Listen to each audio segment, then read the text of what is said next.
ويا منارة الجنوب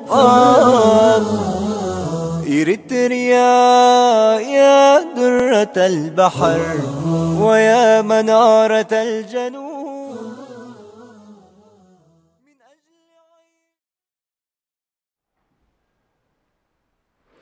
بسم الله الرحمن الرحيم. قضاياكم قضايانا وهمومكم همومنا، فنحن مجتمع واحد، أوطاننا علينا عزيزة وقومنا علينا كرام، كما قال الأول: بلادي وإن جارت علي عزيزة وقومي وإن ظنوا علي كرام.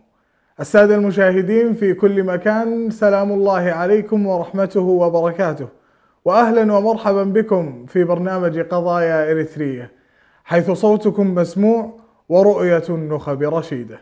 باسمكم جميعا أرحب بضيفي فضيلة الشيخ الدكتور حسن سلمان. أهلا ومرحبا بكم دكتور. أهلا وسهلا، مرحبا بك وبالمشاهدين، مرحبا بك في برنامج قضايا إريترية. حياك الله، أهلا وسهلا. الله يجزيك الخير، مرحبا. موضوعنا اليوم عن توقير كبار السن في مجتمعنا، ولعلنا نستهله بقول النبي صلى الله عليه وسلم: ليس منا من لم يرحم كبيرنا ويعظم ويوقر كبيرنا.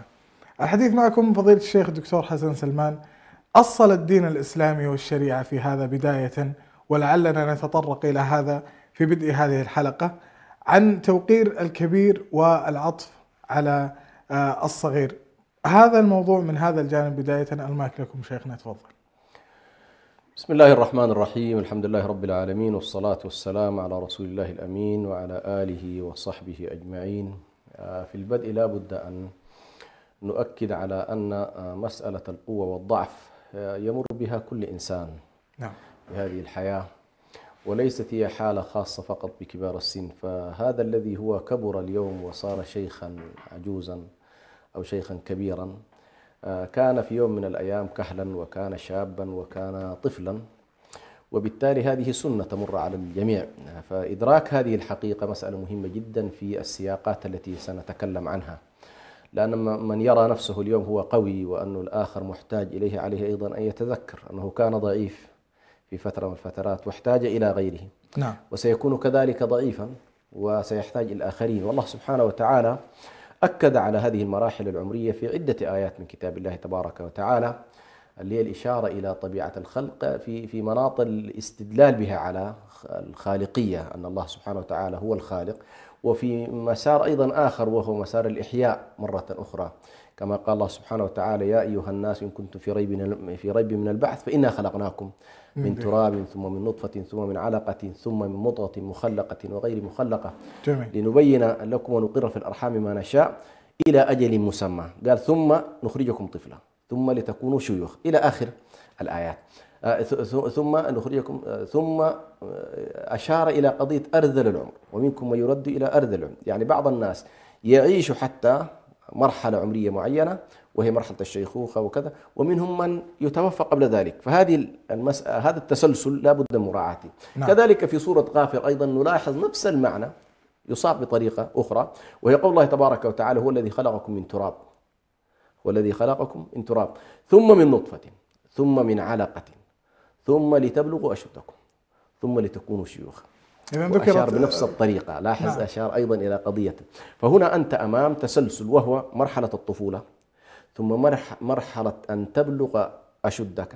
وهنا تشتمل هذه على مرحلتين: مرحلة الشباب والكهولة التي يكون فيها شيء من الضعف ولكن لا زال بقايا القوة حاضرة، ثم لتكونوا شيوخا. هذه الشيخوخة التي عبر عنها في آية الحج منكم من يرد إلى أرذل العمر. إذن هذه الحالة هي التي نتحدث عنها الآن في قضية أن يبلغ الناس إلى مرحلة الشيخوخة. وحقيقة هذه المرحلة اختلف حولها العلماء من أي سن تبدأ، يعني مرحلة الشيخوخة متى تبدأ. في كل الأحوال يعني الحد الأدنى لها هو 75. الحد الأدنى لبداية الشيخوخة هو سن. أيوة، الحد الأدنى بداية يعني إلى 75 يكاد يكون هذا في مرحلة الكهولة. وده طبعا يتوقف على جملة من الأشياء أيضا حتى تكون الصورة واضحة. يعني من كان سليما معافى، بدنه تمام، رياضة تمام، كل أكله تمام، شربه تمام، ممكن إلى 75. لكن من الناس من يضعف مثلا من الخمسينات، الكهولة تبدأ معه من 50، وتجد ما بعد ذلك قد يدخل نتيجة عوامل الصحة، الضعف، مشاكل الحياة. نعم. لكن بشكل عام السلف رضوان الله عليهم بعضهم كان يعتبر الشيخوخة لن تبدأ إلا في 90، وبعضهم كان يرى لا تبدأ من 75. فعلى كل هذه هي المرحلة العمرية فهي التي تعود على الشخص نفسه يعني في تحديد. أيوة إلى حد كبير. نعم. وطبعا الأمم المتحدة ما شاء الله الآن رافعة في سن الشباب إلى ما بعد 60 يعني، فالأمور لسه فيها مساحة على جميل. كل. لكن هذه المرحلة على وجه التحديد هي المرحلة التي يكون فيها الضعف. الآن خلينا بدل نحن نحددها بالسنين، خلينا نقول والله هي المرحلة العمرية التي تضعف فيها القوة البدنية للإنسان، فيحتاج في حركته وفي كثير من حاجاته يحتاج إلى آخرين. هذا المعيار الأول لتحديد هذا خلينا نقول هذا هو المعيار، بدنا نمشي جميل. المعيار العمري، لأنه ممكن بعض الناس عمره 90 سنة وتجده ذاهب إلى المسجد بنفسه، يقصي الأمور بنفسه، يقضي حوائجه بنفسه، هذا وضعه مختلف. نعم. صحيح سيوقر باعتبار السن، لكن لا نستطيع أن نقول والله الأحكام التفصيلية المتعلقة بالرعاية والعناية والأمور هذه تنطبق. نعم. وقد تنطبق على من 50. بعض الناس يضعف في الخمسينات فيظل بحاجة جميل. إما لضعف في سمعه أو ضعف في بصره أو ضعف في حركته أو ضعف في أعصابه. فيمكن أن تكون هذه واحدة من الضوابط المهمة جدا في مسألة إنه والله نحن نتكلم عن هذه المرحلة العمرية. هذه المرحلة العمرية على وجه التحديد العناية بها والاهتمام بها حث عليها الشارع لأن الأديان سبحان الله تهتم بالبعد الإيماني والأخلاقي على خلاف الأوضاع المادية. يعني كثير من النظم والقوانين تدخل إلى هذه الأمور من مداخل قانونية بحتة، فتعتني بهم من ناحية قانونية وتهتم بهم من ناحية قانونية، وينصون في القوانين على هذه الأمور الاستحقاقات القانونية إلى غير ذلك. وهذا يمكن الغرب الآن مبدع في هذا الجانب، لكن نحن أما الدين فهو يهتم إليها من جانب أخلاقي. الدين يحاول أن يقول لك ليست القضية مدخلها ليس القانون. جميل. مدخلها هو الإيمان، ومدخلها هو هو الأخلاق. جميل. لماذا نقول ذلك؟ عندما يكون المدخل إيماني والمدخل أخلاقي، هنا سيكون الدوافع إيمانية وأخلاقية، وبالتالي حتى لو لم يكن هنالك نص قانوني يلزمك بأن تقوم ببعض الأشياء، فأنت تقوم بها من منطلق الإيمان ومنطلق الأخلاق ومنطلق أيضا الشأن الاجتماعي، لأن الأخلاق تنسحب على الأفراد وتنسحب الشأن الاجتماعي. لذلك ستلاحظ بأن الإسلام أول ما جاء فيه في المنظومة الأخلاقية والمنظومة القيمية بر الوالدين، وأول ما يدخل في كبار السن بالنسبة للطفل أو بالنسبة للشاب هو والداه. يعني يدخل قبل أن نتوغل في هذا دعنا نعم. نشرح الفرق بين البعد الإيماني والبعد الأخلاقي. البعد الإيماني هو أن تتصور أن هذه القضايا أنت تفعلها احتسابا، أي أن الله سبحانه وتعالى مرعي عندك فيما تفعل. جميل. يعني أنت تفعل ذلك مراعاة لأن الله تبارك وتعالى سيثيبك على هذا الموضوع، وأن الله عز وجل سيجازيك بذلك، وأنك لا تطلب فيما تفعل إلا مرضاة الله تبارك وتعالى. جميل. هذا الجانب الإيماني. الجانب الأخلاقي يمكن أن يفعله بعض الناس حتى ولو لم يؤمن بالآخرة. تلاحظ أنه يقوم ببعض الأعمال لا ينظر فيها إلى بعد الغيب وبعد الآخرة، بعد الجنة، بعد النار، لكن يرى أن هذا ما ينبغي أن يكون، ما ينبغي فعله أخلاقيا. نعم. لكن بشكل عام طبعا صعب جدا أن تنفك الأخلاق عن الأديان. بشكل عام صعب أن تنفك الأخلاق عن الأديان. لماذا؟ لأن الأخلاق في الأساس مصدرها الأديان. نعم. وبالتالي هو في تداخل. لكن يمكن أن نقول بأن بعض الناس حتى الملاحدة كما قال على عزة بقوفتش يقول ليس هنالك إلحاد أخلاقي، ولكن يمكن أن يكون بعض الملاحقة أخلاقيون. لماذا؟ بقايا فطرة، بقايا تربية، بقايا مجتمع كذا، فتجده هو أخلاقي، لكن هل الدوافع دينية؟ ليست دينية. لاحظت؟ نعم. فهنا ستلاحظ أما كثير من الناس حتى بعض أهل الأديان للأسف الشديد ينطلق في كل القضايا هذه من البعد الحقوقي اللي هو البعد القانوني. نعم. إنه والله يا أخي هو ملزم بحكم القانون، القانون يقول كذا، القانون، فهو يتفاعل مع القانون أكثر ما يتفاعل مع البعد الإيماني والبعد الأخلاقي. لكن نحن هنا كما ذكرت لك الشريعة جاءت لتنظم الأمر من ناحية البعد الإيماني، لأن هذا البعد إذا غاب حتى في طريقة التعامل سيكون مختلف الوضع. يعني أنت يمكن أن تقوم بما أوجب عليك القانون ولكن ليس بالطريقة اللائقة، ليس بالطريقة المناسبة. فأنت تتعامل مع ظواهر الأشياء. قالوا لك أعطيه كوب من الماء، تعطيه الكوب، ولكن ربما تعطيه وأنت تلعنه لغياب غياب البعد الديني والبعد نعم. الإيماني وكذا. فاستحضار هذا البعد على وجه التحديد بالنسبة لنا مهم جدا، لأنه سيهذب الحالة القانونية وسيهذب الحالة التشريعية، وسيجعل بعد الغيب هو البعد الذي يدفع الإنسان إلى موضوع توقير الكبير. ولهذا لما قال النبي صلى الله عليه وسلم: ليس منا من لم يرحم صغيرنا ويعرف لكبيرنا حقه، فوضع مسألة الصغير والكبير كلاهما حالة ضعف، كلاهما حالة ضعف. الصغير ضعيف والكبير أيضا ضعيف. الصغير بحاجة إلى الرحمة، والكبير بحاجة إلى رعاية الحقوق التي أوجبها الله تبارك وتعالى على الناس. جميل. هذا من الجانب الديني. الأخلاقي تكلمنا عنه بإسهاب. شاكر لكم دكتور حسن.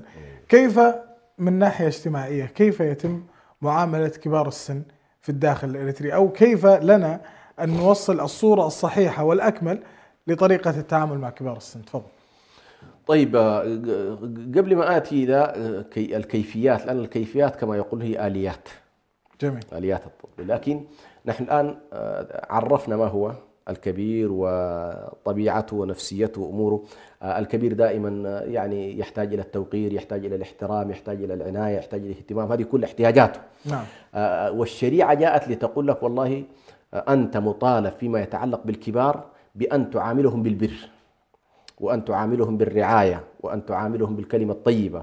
ونجد ذلك في قول الله تبارك وتعالى مثلا في سورة الإسراء: وقضى ربك ألا تعبدوا إلا إياه وبالوالدين إحسانا. ثم قال: إما يبلغن عندك الكبر. وهنا الكبر يدخل على الوالدين كما يدخل على غيرهم في سورة النساء: وبذي القربى. يعني أنت قد يكون الكبير والد، وقد يكون الكبير ذوي قربى، وقد يكون ذوي القربى قربى نسبية، وقد يكون قربى جوارية. نعم. يعني ليس بلازم أن يكون الكبير فقط من القرابات النسبية، قد يكون قرابة الجوار. فعلى كل هؤلاء يدخلون معنا في معنى إيه؟ معنى ما الذي يعني تمليه علينا الشريعة ابتداء، ثم لننظر بعد ذلك كيف يتجسد ذلك. ما تمليه علينا الشريعة هو البر في الأقوال والأعمال، والرعاية والاهتمام، والصبر عليهم، الصبر على ما يمكن أن نلاقيه منهم، الدعاء لهم. هذه 4 قضايا لا بد ونحن نتكلم عن موضوع الكبار أن نستحضرها.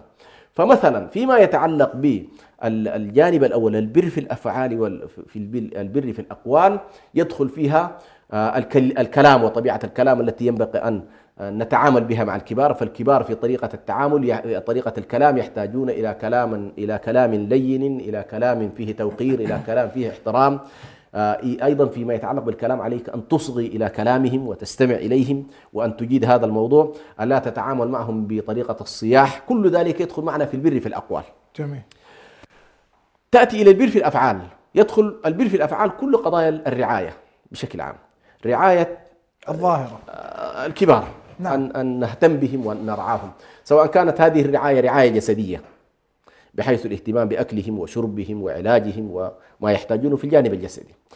الرعاية في الجانب النفسي، كيف نستطيع أن نهتم بهم من الناحية النفسية والمعنوية، لأن الإنسان ليس فقط أكل وشراب. قد يكون أحيانا بعض الناس الأكل والشراب لا يعني عندهم شيء كما تعني عندهم الجانب النفسي والاعتبار والكينونة الذاتية لهذا الشخص، أن يكون أن تشعره بأنه مهم. وكما يقال بأنه كل مولود يولد في هذا الكون وهي يحمل لافتة مكتوب عليها: أشعرني بأني مهم من فضلك. يعني هذه الكل، يعني أي مولود من الصغر إلى الكبر، يعني كأنما هذه فطرة فطرها الله في الإنسان. فإذا أشعرته بأنه ليس مهم، هذه كارثة. الطفل وهو صغير إذا لم تلتفت إليه ولم تستمع إليه مشكلة، حالة ضعف. الكبير بنفس الطريقة. وهم سبحان الله الحساسية عندهم زائدة. المجموعة المتوسطة الحساسية عندهم تخف، لأنهم لا يبالون كثيرا بأنك اهتممت بهم ما اهتممت بهم، ليسوا بحاجة إليك. بل بالعكس هم ينظرون إلى المسألة متبادلة، احترمتني باحترمك، ما احترمتني باحترمك. لا ينظر إليها كما ينظر إليها الصغير وكما ينظر إليها. نعم. الصغير حساس والكبير كذلك حساس. فموضوع الرعاية والاهتمام بهذا الجانب مهم جدا. إذا قلنا الأفعال، قلنا الأقوال، ثم الأفعال، ثم موضوع الرعاية وما يلزم فيه، ثم قلنا الصبر على الأذى. الصبر على أذاهم نعم. أو الصبر على ما ينتج عنهم. سبحان الله، كبير السن يحتاج منك إلى صبر كبير، وخصوصا من يكون في بيته شخصا من الكبار وهو مقعد، سيكون حاجاته كثيرة، طلباته كثيرة، يحتاج وأنت تنظفه وأنت تضع له الطعام وأنت، هذه كلها لا بد أن ترى ولا تشعره بالتضايق. الصبر عليه لا بد هنا. عندما قلت بأن الجانب الإيماني والأخلاقي مدخل الصبر فيها مهم، لأنه سبحان الله هؤلاء سيدخلون تحت قول الله تبارك وتعالى وبشر الصابرين. الذي يصبر على الكبير داخل في هذه الآية، وداخل أيضا تحت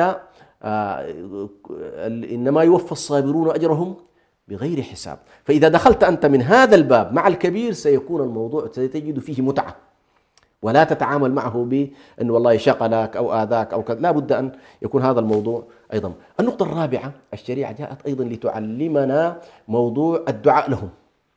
الدعاء لهم سواء كان هؤلاء الذين ندعو لهم كبارا من الوالدين، هذا طبعا شرعا ملزم بأن تدعو لهم، وقل رب ارحمهما كما ربياني صغير. هذا الوالد طبعا أنت تدعو له في كل الأحوال سواء كان حيا أو ميت. نعم. لكن أيضا الكبار من المسلمين تدعو لهم بأنهم سبقوك بالإيمان، ربنا اغفر لنا ولإخواننا الذين سبقونا بالإيمان. فهذا الكبير أنت تدعو له، والدعاء يشمل صحته وعافيته وأن يعيش حياة طيبة في هذه الدنيا، وأن يعيش كذلك حياة طيبة في الآخرة. إذن لا يقتصر على المعارف فقط. لا، ليس بلازم.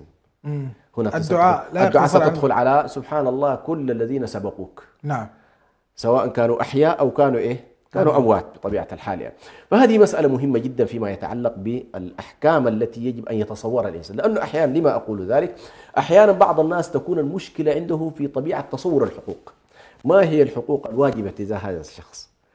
فتجد الناس مربوكة. مثلا بعض الناس يرث عن أهله عادات، تقاليد، ثقافة معينة فيتعامل بها، وبعض الناس يسمع في المساجد كلاما فيتعامل. لكن هنا سبحان الله الشريعة جاءت بمنظومة التصورات والمفاهيم ليكون الإنسان على علم بها، ثم بعد ذلك يبدأ في قضية أن يحول هذه المفاهيم والتصورات إلى سلوك ومنظومات قيمية، وتتحول إلى ثقافة بالنسبة له كلما تكررت. لماذا؟ لأن القيم والمبادئ والتصورات إذا ما مورست ستظل في العقل. عندما تبدأ تنزيلها في الواقع وتتعامل بها تتحول هذه إلى إلى ممارسة والسلوك. هذه الممارسة والسلوك كما يقول ابن القيم عليه رحمة الله إذا تكررت صارت عوائد. جميل. إذا تكرر صارت عوائد. هذا تقريبا الطريقة إن شاء الله التي شرعا أنت مطالب بأن تتعامل بها مع كبار السن. إذا اقتصرت كما ذكرتم يا شيخ على 4 أمور، وهي الصبر والرعاية والبر في الأفعال والأقوال. نعم. والدعاء لهم. هذا ما تمليه الشريعة على المرء تجاه كبار السن. في جانب الرعاية عندك الرعاية المالية، الرعاية الجسدية، الرعاية النفسية، هذه كلها تدخل في أنواع الرعاية. فأنت مطالب بأن ترعاهم جسديا، ترعاهم ماليا، ترعاهم معنويا ونفسيا. كل ذلك مطالب الإنسان حقيقة في موضوع الرعاية أن يقوم به. والبر في الأفعال والأقوال. نعم، البر في الأفعال والأقوال. جميل. هذه نقدر نقول في الركائز والأصوليات. نعم. ماذا عن واقع المجتمعات الآن شيخ؟ حقيقة بالنسبة للمجتمعات اليوم هي تمر بإشكالات كبيرة جدا فيما يتعلق بكبار السن على وجه التحديد. طبعا بعض المجتمعات للغزو الحاصل علينا ما نسميه الآن بالدولة الحديثة أو النمط الحديث في الحياة. النمط الحديث في الحياة سواء كان في حياتنا في البلدان العربية والإسلامية أو كان ذلك في البلدان الأوروبية. النمط في الحياة في البلدان العربية والإسلامية إلى حد كبير موضوع الهم اليومي للإنسان، الفقر، وما أدراك ما الفقر والعياذ، الفقر المنسي كما قال النبي صلى الله عليه وسلم. نعم. فتجد كثير من الناس منهك في حياته اليومية وحياة أسرته وبنائهم وتربيتهم والقيام عليهم. عندما يكون معه واحد من الكبار هنا ستجد إشكالية كبيرة جدا في كيف يمكن أن يوفق ما بين الاهتمامات المطلوبة منه في خارج البيت وما بين الواقع داخل البيت التي فيها هذا الكبير. كذلك الذين في أوروبا مثلا أو في المجتمعات المتطورة هنالك ما يمكن أن نسميه بطاحونة العمل. نعم. طحنهم طحنا شديدا ولا ترحم. عندك طاحونة الفواتير اليومية، الإيجارات، الديون إلى غير ذلك، فهم أيضا منهكون في هذا الجانب. فنحن ما بين بلدان حديثة في ظاهرها وتعاني من إشكالات، وهو استغراق الإنسان ليوم كامل مثلا في حياته، وخصوصا الذين يعملون أكثر من 12 ساعة، ومنهم من يعمل 10 ساعات، وأقلهم من يعمل 8 ساعات، وما بين هذه المجتمعات الفقيرة.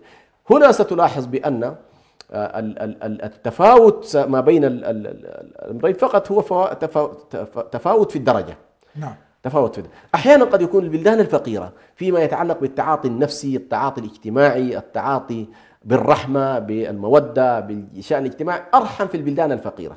والتعاطي في الشأن المادي ورعاية هؤلاء الناس من خلال بيوت العجزة أو غيرها أو مقرات العجزة، ستجد هناك الجانب المادي قد يكون أفضل، وأنت هنا الجانب المعنوي قد يكون قد يكون أفضل. عموما خلينا نقول بالنسبة لنا نحن مثلا في إريتريا، مجتمعنا يصنف بأنه من المجتمعات العادية المحافظة حتى هذه اللحظة، وليس من المجتمعات اللي طفرت طفرات مادية كبيرة. لا زال المجتمع يصنف بأنه من المجتمعات الفقيرة، لم تبلغ حتى نسبة الطبقة الوسيطة في مجتمعاتنا نسبة كبيرة. يعني الغالب في الحالة الاجتماعية هو الطبقات الفقيرة، هؤلاء يتمتعون بنفس كبير جدا سبحان الله في الناحية الاجتماعية والناحية النفسية.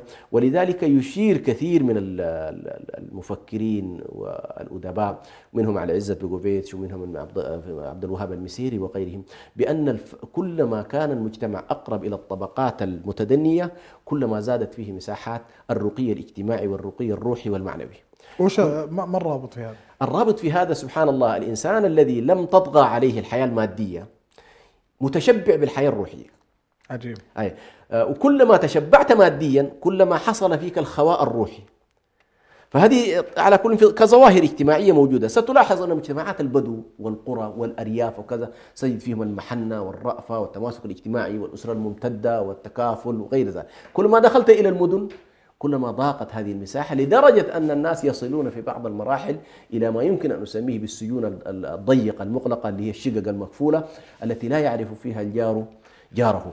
فعلى كل مجتمعنا حتى هذه اللحظة إن أردنا أن نقيم الحالة العامة هو مجتمع لا زال محافظ، مجتمع لا زال لم تظهر فيه ظواهر الترف، ولم تظهر فيه ظواهر كذلك التمرد عموما على العادات والتقاليد. حتى هذه اللحظة في تقديري الأسرة لا زالت متماسكة كأب وأم وأقارب وممتد جدا. قانون العيب حتى هذه اللحظة عندنا قانون واسع جدا، يمكن أكثر من القانون الشرعي. هو القانون قانون العيب. ماذا يقال عني؟ تجد الولد حريص جدا أنه لا يقال رمى والده أو رمى والدته. ستلاحظ حتى وهو يذهب إلى أوروبا إلا أن هذه المسائل لا زالت في الجيل بالذات الذي هو تربى في إريتريا وخرج إلى الخارج، ستجد أنه هذه الحالة الاجتماعية عنده حاضرة. إذا أردنا يعني حميدة نوعا هي بلا شك بلا شك. ففي إريتريا إلى هذه اللحظة لا نستطيع أن نتكلم عن ظاهرة إهمال وتعمد للإهمال بالنسبة للكبار. حتى هذه اللحظة بفضل الله عز وجل مجتمعنا فيه احترام الكبير، فيه توقيرهم، فيه الاهتمام بهم، فيه رعايتهم، فيهم التواصل معهم. كل ذلك من الأشياء حقيقة حتى لو لم يكن يجد الكبير العناية من أبنائه بشكل مباشر ستلاحظ أنه يجدها من البيئة التي حوله. يعني أعرف ذلك مثلا كثير من الناس تجد أن الاهتمام عندهم من الجانب جانب الجوار والأقرباء، حتى لو كانوا أباعد بعض الشيء لكنهم لا يمكن أن يرموا ابن أو كبيرهم أو ابن عائلتهم، فتحتويه على لا زال عندنا الأسرة الممتدة موجودة وحاضرة. التكافل الاجتماعي حتى هذه اللحظة في مجتمعنا بفضل الله عز وجل حاضر وكقيمة لا زال موجودة ومهتم بها. هل هذا نتاج بعد ديني أخلاقي روحي أم هو نتاج بعد قانوني في المجتمع؟ لا، حتى هذه اللحظة لا أتصور البعد القانوني في إريتريا له حضور، لأنه حتى هذه اللحظة الدولة قد لا تكون مثلا ذهبت كثير، لأنه مجرد ما يدخل معك البعد القانوني ستدخل معك الدور عموما دور العجزة والأشياء ستدخل. يعني إذا لم يقم الإنسان به في داخل البيت فيلزمه القيام به في خارج البيت. لكن حسب ما أعرف حتى هذه اللحظة المجتمع الإريتري لا زال بدوافع، على كل دوافع دينية، دوافع أخلاقية، دوافع اجتماعية، كلها تقريبا بعيدا عن البعد التشريعي والقانوني يمكن أن تكون حاضرة وفاعلة بفضل الله عز وجل. جميل، شاكر لكم. السادة المشاهدين في كل مكان، نستأذنكم في مداخلة مع الدكتورة أميرة حسن تتحدث فيها عن صلب موضوعنا. إليكم المداخلة. السلام عليكم ورحمة الله وبركاته. حياكم الله جميعا مشاهدي متابعي برنامج قضايا إريتريا، ونحيي للإخوة الأفاضل شيخ برهان وشيخ دكتور حسن اللي تفضلهم ويعني حقيقة تناولهم هذا الموضوع. وإن شاء الله مداخلتي من زاوية الجانب اللي هو تخصص الإرشاد والصحة النفسية، بما أن هذه الشريحة تمثل شريحة هامة جدا في كل المجتمعات. من ضمن الصعوبات والضغوط والتحديات اللي تواجه هذه الشريحة الهامة اللي هي أولا الشعور بالوحدة، والشعور بالوحدة يعني نتيجة لفقد الأحباب والأصدقاء، وفقد حتى الجيل يعني اللي يكون الأتراب والأقران يعني. فهذا الشعور بيؤدي إلى الإصابة بكثير من الأمراض المزمنة، ويؤدي لشعور بالإحباط، بنوع من الحالة من الحالات الاكتئاب وغيرها. فالحنين إلى الماضي ويؤدي إلى الشعور بالهشاشة التواصل، يعني هذا هشاشة التواصل نتيجة لعدم إمكانية. يعني إحنا يمكن نلاحظ إنه ممكن إحنا كل واحد مننا يكون أبنائه في دولة وهو يعيش في دولة أخرى، فيعني بيؤدي إلى هذا النوع من هشاشة التواصل الاجتماعي، وينتج عنها حقيقة تدهور بشكل عام في الصحة، إذا كان صحة نفسية، هي صحة عامة، وتكون هي مصدر قلق ومصدر يعني أرق بالنسبة لكبار السن يعني. واللي يكون ناتج أحيانا نتيجة هذا التقاعد ويؤدي إلى الشعور بأنه عدم الإحساس بأنه أهمية إنه كان هذا إذا كان الشخص المتقاعد كان له عمل وله مكانة في المجتمع، لكن نتيجة لمرحلة اللي هي التقاعد يصاب بالحزن ويشعر بعدم فقده لمكانته الاجتماعية. فكل هذه الشعور ويمكن نلاحظ إنه الكثير من الأشياء إن هم كان لهم يعني سلطة وأهمية، وإن هم كانوا اللي يعني الكل يستشيرهم، فجأة يجد نفس الإنسان فقد كل هذه المكانة الهامة في حياته. ويمكن إحنا شعرنا بشعور الوحدة في أيام جائحة كورونا، يعني نسأل الله ربي أن لا تعود تلك الأيام الصعبة.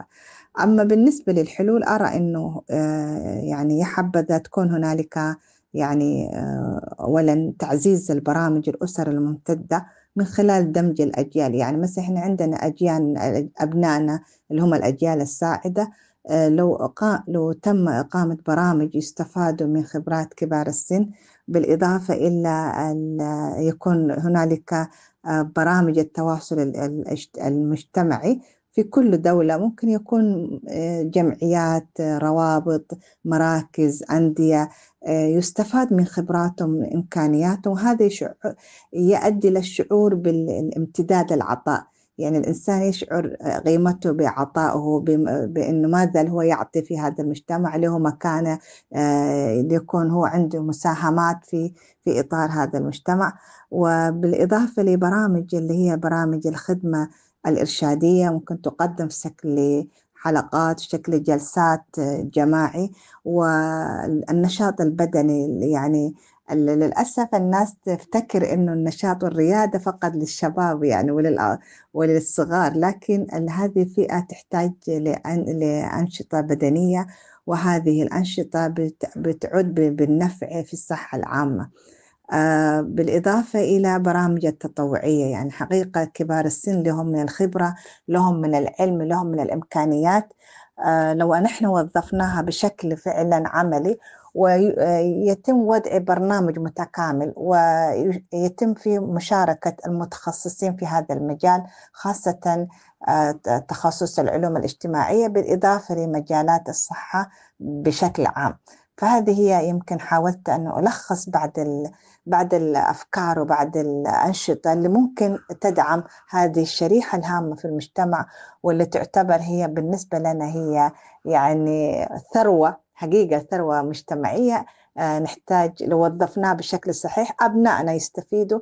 وحقيقة هذا التلاحم وهذا الاستفادة الأجيال الساعدة من الأجيال كبار السن، أتوقع حيكون له أثر كبير في إنه نقل ثقافة المجتمع، يتعلم مثلا كثير من القيم المجتمعية وتاريخ المجتمع نفسه يعني.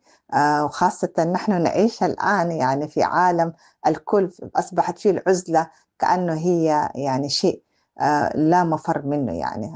فهذه مساهمة حاولت ألخص فيها. نسأل الله ربي إن شاء الله يجمع شملنا ويعيننا إن شاء الله يعني على أنه نقدم شيء يفيد المجتمع. جزاكم الله خير على إتاحة الفرصة، وإن شاء الله قد يكون لنا لقاء آخر في برامج أخرى. بارك الله فيكم. الشكر لك أنت الدكتورة أميرة حسن على هذه المداخلة الرائعة والمثرية. تحدثت عن الشعور بالوحدة وفقدان المكانة، وأن كبار السن كانوا هم أصحاب المشورة ومن يستشار إليهم في الماضي ولم يعودوا كذلك. كيف لنا أن نراعي هذا الشعور وأن لا نجعلهم يشعرون بهذا؟ أول شكرا للدكتورة أميرة فيما تداخلت به، وهي كلام حقيقة مهم جدا في موضوع ما الذي يترتب عندما يكبر الإنسان ويجد نوع من الإهمال أو التجاهل أو غياب الشعور بأنه والله أنه مهم. هذه المسألة يعني تترتب عليها إشكالات كبيرة جدا فيما يتعلق الشعور بالوحدة، الحنين إلى الماضي. ودي دائما كبار السن تلقاهم يحنون إلى الماضي لأنهم يشعرون بأنه والله الواقع تغير عليهم كثيرا. لكن خلينا نقول نحن قبل ما أدخل على هذا الموضوع في مسألة مهمة جدا. لا بد نفسيا أن ننتبه إلى أن الله سبحانه وتعالى ركب في هذا الإنسان شعور غريب، وهو أنه كلما كبر في السن كلما كبرت معه خاصيتان: خاصية الأمل وخاصية الحرص. تصور أنت يكبر، أمله يتسع، حرصه يتسع. حرصه على ماذا؟ حرصه على الحياة، حرصه على الإنتاج، حرصه على البقاء، حرصه على حتى حرصه على السلطة. يكبر ابن آدم، يقول النبي صلى الله عليه وسلم: يكبر ابن آدم ويكبر معه إيه؟ أمران: الحرص والأمل. طيب. جميل. لاحظ هذا التحليل النفسي، هذا الآن ألا يعلم من خلق، هذا تحليل نبوي وهو بوحي من الله سبحانه وتعالى. بمعنى النفس البشرية إذا راعيناها من جانب الوحي لا بد أن نستصحب أن هذا الكبير عنده أمل فسيح وعنده حرص على البقاء والحياة. في هذه اللحظة التي هو يحرص فيها على البقاء وعلى الأمل وعلى كذا، يتم التعامل معه بطريقة إيه؟ عكس ما يحقق الأمر. معاكسة. جميل. فهنا تصطدم أنت مع نفسية غريب، يعني نفسية مركبة في هذا الإنسان. في اللحظة التي تريد أن تقول له تنحى، خليك على جنب، تقاعد، هو بالنسبة له لا زال يشعر بأنه بإمكانه أن يعطي وبإمكانه أن تكون له مساحات على كل في المستقبل. ولذلك أنا أقول مراعاة هذه النفسية بالنسبة لكبار السن مهم جدا. يشعرون طبعا عندما تحصل المرحلة بتاعت التي يسموها الآن في الإطار القانوني بالتقاعد. نعم. طبعا ما عندنا تقاعد نحن في الشريعة. تقاعد أنت ستظل تعمل إلى لحظة الوفاة، ما دام أنت فيك النفس طالع ونازل وعندك القدرة للعطاء، لا تقاعد عملي. لكن خلينا نقول هذا التقاعد له علاقة بالوظائف. نعم. له علاقة بالوظائف، وبالتالي فكرة التقاعد يجب أن ننحيها عن حياتنا في التعامل مع الكبار، حتى لو أنه خرج من الإطار الرسمي العملي إلى الإطار الخاص. لا بد أن نراعي بأنه بإمكانه أن يعطي. فإذا بإمكانه أن يعطي، علينا أن نفكر في ما هي المساحات التي سيعطي فيها. ما هي المساحات التي سيعطي فيها؟ مثلا من كان في موقع كبير في الدولة، له خبرات وله عطاء وله جهد وله تاريخ وله مؤلفات وله كذا، يمكن أن يخرج من الإطار التنفيذي إلى الإطار الاستشاري، بحيث والله يقدم يقدم خبراته وما ذكرته الدكتورة أمير فيما يتعلق بربط الأجيال بعضها ببعض. فالجيل الحديث الآن محتاج إلى خبرات الذين تقدموا. لماذا؟ لأن هذه الخبرات ستوفر على الجيل الجديد الكثير من نقاط التعثر، لأن هؤلاء الذين وصلوا بعد 60-70 سنة إلى هذه الخبرات فإنهم تعثروا وتعبوا واجتهدوا وواجهتهم العقبات. أنت يمكن أن تأخذها كخلاصة دون أن تمر ولذلك تورث الحكمة من خلال الكبار. لذلك النبي صلى الله عليه وسلم لما قال، أو المقولة: لا حكيم إلا ذو تجربة. لا حكيم إلا ذو تجربة. فعندما أنت تكتسب تجربة السابقين اكتسبت حكمة. يؤتي الله الحكمة من يشاء ومن يؤتى الحكمة فقد أوتي خيرا كثيرا. فهنا أنت مطالب على كل في طريقة التعاطي مع هؤلاء الكبار استصحاب هذه النفسية، نفسية الأمل ونفسية الحرص، أي إيجاد الفرص التي يمكن أن يعطوا من خلالها. في مسائل أثناء التعامل أيضا مهم جدا، وهو التعرف على نفسية الكبير. هل هو من النوع الذي يحب أن يخدم، أم والله هو يحب أن يخدم نفسه. هذا يجب التركيز عليه، تركيز مهمة، لأنه سبحان الله بعض الناس يريد أن يتعامل مع الوالد كمقعد، وهذا بعض الآباء لا يحبونه. هو يحب أن يأتي بالماء بنفسه، يحب أن يذهب يعمل الشاي، يحب أن يتحرك، يحب أن يذهب إلى المسجد دون أن يكون هنالك أي وصاية عليه. بعض الأبناء نتيجة الحرص ونتيجة الحب ونتيجة التعلق ونتيجة أنه يريد يخدم والده لا يعرف نفسية الوالد فيقع في إشكال. نعم. وهذا يدخل معنا في موضوع الجانب النفسي، رعاية أو الاعتناء بالجانب إيه؟ ما الذي يحبه هذا الوالد؟ من الناس لا، منهم الكبار لا، يحب إنه والله يؤتى له بالشاي ويؤتى له بالأكل والشراب ويخدم في مكان. راعي هذه النفسية على كل، وكل طبعا له مدخل، والناس مع العشرة الطويلة يعرف الإنسان طبيعة هذا الكبير هو من أي نوع هو. فأنت بره مراعاة هذه مراعاة كبار السن تكون بتلبيتهم احتياجات التي يريدونها. نعم. أنت لا تحاول أن تفرض عليهم وصاية. نعم. وأنت تظن أنك تبر بهم، فتكون مسألة معاكسة. هذه مسألة على كل مهمة جدا. أيضا من الأشياء المهمة جدا مثلا الوالد يحب أن يشتغل حتى بعد 60 بعد 70، يحب أن يكون له مجال عمل. راعي له ذلك وحاول أن توفر له مجال إيه؟ مجال العمل. من الناس لا، يشعر بأنه بعد كده هو محتاج إلى الجانب الاجتماعي وليس الجانب الوظيفي. هو محتاج عنده مال أو الأولاد يجب أن يرعوه هكذا. بعض الآباء يستمتع برعاية أبنائه له، وبعض الآباء لا. هذه كلها نفسيات لا بد إيه أن تراعى. فالذي يحب ويستمتع بخدمة أبنائه له وبقيام أبنائه بواجباتهم المالية والبدنية له يخدم من هذا الاتجاه. ومن يرى لا، يحب أن يكون له حياته الخاصة، يجب أيضا أن نراعي له هذا الوضع يعني. فهذه كلها مسائل لا بد من مراعاتها عندما نحن نريد أن نخدم الكبار ونريد أن نتعامل معهم ونريد أن يكون. ثم أيضا من الأشياء المهمة جدا ودي مهمة، بعض الآباء يتضايق مثلا من الوجود في بيت معين من بيت أبنائه مثلا، هو يحب أن يزور لكن ما يحب أن يبقى فيها. لا بد أيضا أن يراعى مع أي الأبناء يجد سعادة ويجد إكرام، وهذه لها علاقة بالزوجة، زوجات الأبناء. بعض زوجات الأبناء زوجات تحتوي الجد أو تحتوي الوالد، وبعضهن يتضايقن.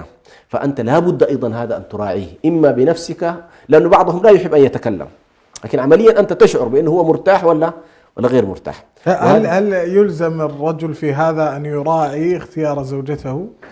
هو على كل طبعا لا بد أن ننبه أيضا بأن مسألة الزوجة ليست ملزمة شرعا بأن والله تخدم والد، إنما باب المعروف من باب الإحسان. لكن شرعا أن نقول لها والله أنت ملزمة بخدمتي، ليس أنت. لا أقول على الرجل نفسه، هل يجب عليه أن يراعي اختيار زوجة تناسب والده؟ طبعا أكيد. يعني بعض الناس أعرف أنه والله من الوهلة الأولى يكون شرطه الأساسي معها شرط العقد أنه والله تراعي الوالدين. جميل. فهذا مهم جدا. يعني بعض الناس يكون والله يقول لها في المستقبل أنا ما عندي التقصير في جانبي متاح. جميل. قد أسامحك لكن لن أقبل بالإساءة أو عدم الاهتمام بوالدي. فيكون خلاص الصورة واضحة. التي لا تستطيع ذلك كما قال واحد من الشيوخ، قال والله يا أخي زوجتي قالت زوجي يلزمني بخدمة والده، قال لا يجوز له ولكن عليه أن يتزوج أخرى تستطيع أن تخدمه. فهذه المسألة أيضا مهمة في موضوع رعاية الكبار. عودة على مداخلة الدكتورة ندى. نعم. الدكتورة أميرة عفوا قالت الحنين إلى الماضي يشعرنا بهشاشة التواصل. نعم. إلى ما ترمي في هذا؟ هي عندما يكون الإنسان ماضوي كما يقولون دائما يستذكر الماضي، معناه لا يجد هنالك متعة في الحاضر. خلاصتها يعني لو أنك أنت مستمتع في الحاضر وأنك تجد نفسك في الحاضر وأن الحاضر بيغطي لك مساحات كبيرة جدا، لا تحاول أن تجر إلى الماضي. فكلما رأيت الرجل يشد الناس إلى الماضي معناه هنالك هشاشة في التواصل، هشاشة في الشأن الاجتماعي، هشاشة في الشأن النفسي بالنسبة له، معناه هو يعاني من إشكالات كبيرة. فلا بد كلما رأيته يجر الناس إلى الماضي حاول أملأ فراغاته بكل ما يؤدي إلى أن يعيش الحالة ويعيش اللحظة، فتجده يحكي ما هو متاح وما هو، خليه يشعر يوميا والله يقول لك اليوم كنت مستمتع جدا بالشيء الفلاني مثلا. هذه المسألة بدل أن تجده كل ما جئته يحكي لك عن ما كان في الماضي، كنا في القرية نفعل كذا، كنا في المدينة، كنا مع الجيران كذا. هذه عموما يعني من الأشياء لا بد من مراعاتها. جميل. أيضا ذكرت الدكتورة أميرة أن تهيئة برامج الخدمة الإرشادية وبرامج رياضية جسدية تقويهم وتساعدهم على هذا؟ ما رأيكم؟ هذه طبعا مهمة في البلدان التي يكون فيها الهجرة. اللي يكون فيها الهجرة يعني لما الناس تهاجر وتغترب تذهب إلى بلاد الغربة. ليش أقول هذا؟ لأن تجد سبحان الله في بيئتنا على وجه التحديد كبار السن لهم مجالسهم ولهم لقاءاتهم ولهم ما شاء الله ما يستأنسون به، سواء في المسجد سواء في الجيران. يخرجون أحيانا ما شاء الله بكراسيهم ومقاعدهم التي يجلسون فيها، فعندهم ما شاء الله ما يغنيهم عن قضية لكن هي تتكلم عن البيئات التي يحصل فيها القطيعة الاجتماعية في الخارج. في الخارج يعني أنت قافل الرجل الكبير في شقة وليس أمامه إلا التلفاز، وإذا جاء الأطفال من المدارس والأسرة وهكذا. أحيانا لا يجد مثلا لشهر كامل لا يمر عليه شخص عرفه في يوم من الأيام وكانت بينه وبينه مودة وإخاء، بيستذكر الإنسان هذا. فهي كأنما تريد أن تقول هذه المساحات التي يحصل فيها الحداثة تأخذ مساحة كبيرة، فنغلق الناس في غرفهم. لا بد من ملء الفراغ بأن يكون له برامج، إما قراءة وإما كتابة إن كان من أهل الكتاب، وإما رياضة إن كان من أهل الرياضة، ويحاول على كل أن يجد مساحة. هذه مسألة مهمة جدا. وأن تذهب معه أحيانا إلى ساحات معينة، وليت كل شخص مثلا له شخصية كبيرة يخصص لوالده ساعة في اليوم يخرج معه فيها إلى المنتزه أو إلى الحدائق أو إلى المواقع، أو يذهب معه حتى إلى المسجد إذا كان هنالك منطقة فيها مسجد، أو إلى تجمعات الجاليات إذا كان في دور مثلا أو أندية. هذه كلها مهمة جدا تخرجه من البيئة التي هو فيها محبوس. وهذه المسائل صراحة نحن نلاحظها حتى في النساء قبل الكبار. المرأة إذا حبستها أنت أسبوع كامل، يوم العطلة ممكن تعمل لك مشكلة إذا انشغلت منها. يعني هي ترى أن هذا اليوم اللي ستخرج فيه سترى الحياة. نعم. فما بال الكبير عند أحيان بعض الناس لا يلتفتون إليهم شهرا كامل لا يخرجون به مثلا. فهذه كلها من القضايا المهم جدا تراعى ويجب الاهتمام بها. طيب، والحديث يجر بعضه شيخنا، كبار السن في المهجر هل لهم أحكام أخرى غير التي ذكرناها منذ قليل؟ على كبار السن في المهجر الثقل والحمل كبير أكثر من على المسؤولين عنهم. يعني لأنه سبحان الله في بلداننا تكاد نادر ما يجد الإنسان أنه والله محتاج أن يهتم بأبيه فيما يتعلق بالتواصل الاجتماعي. لأن الأب عنده بيئته الخاصة ومشغول بهذه البيئة. تجدهم يجلسون ويأكلون ويشربون، والقهوة ما شاء الله حاضرة والذكريات حاضر. فهذه البيئة الاجتماعية التي فيها الأسرة الممتدة التي تحدثت عنها الدكتورة، الأسرة الممتدة فائدتها إنه والله التواصل موجود بك أو بغيرك. لكن عندما يحصل الهجرة وتحصل الغربة والذهاب إلى مواقع، هنا ستكون المسؤولية أكبر، بمعنى أنك أنت ستشكل الأسرة الممتدة في أسرتك الصغيرة. يعني هذه الأسرة الصغيرة يجب أن التواصل بينها يكون عميق، الرحمة بينها تكون عميقة، الاهتمام يكون كبير. تربي أبنائك أيضا على طريقة التعامل مع الجد، وكيف يمكن أن يغطوا جزء من المساحات عندما أنت تكون غائب. يعني للأسف الشديد نحن الآن مع حالة السوشيال ميديا بالذات، اللي هو الوسائط الحديثة، هذه الوسائط الحديثة على وجه التحديد، صار هنالك ما يمكن أن نسميه بالعوالم الافتراضية.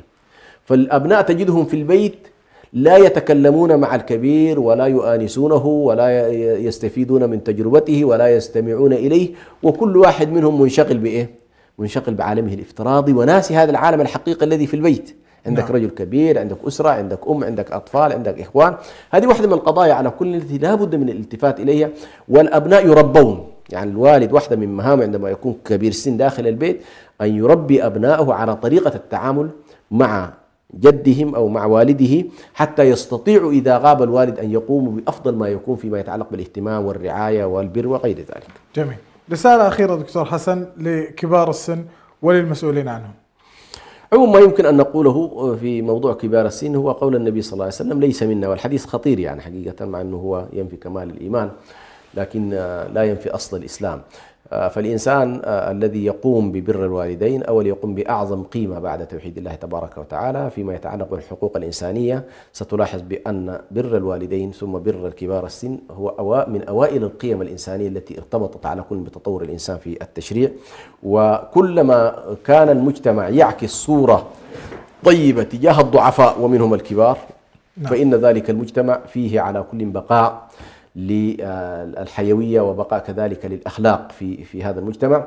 هنالك مسألة مهمة جدا أيضا نشير إليها، وهو النبي صلى الله عليه وسلم يربط فيها قضايا الانتصار في الأمة بهؤلاء الضعفاء، يقول: هل تنصرون وترزقون إلا بضعفائكم.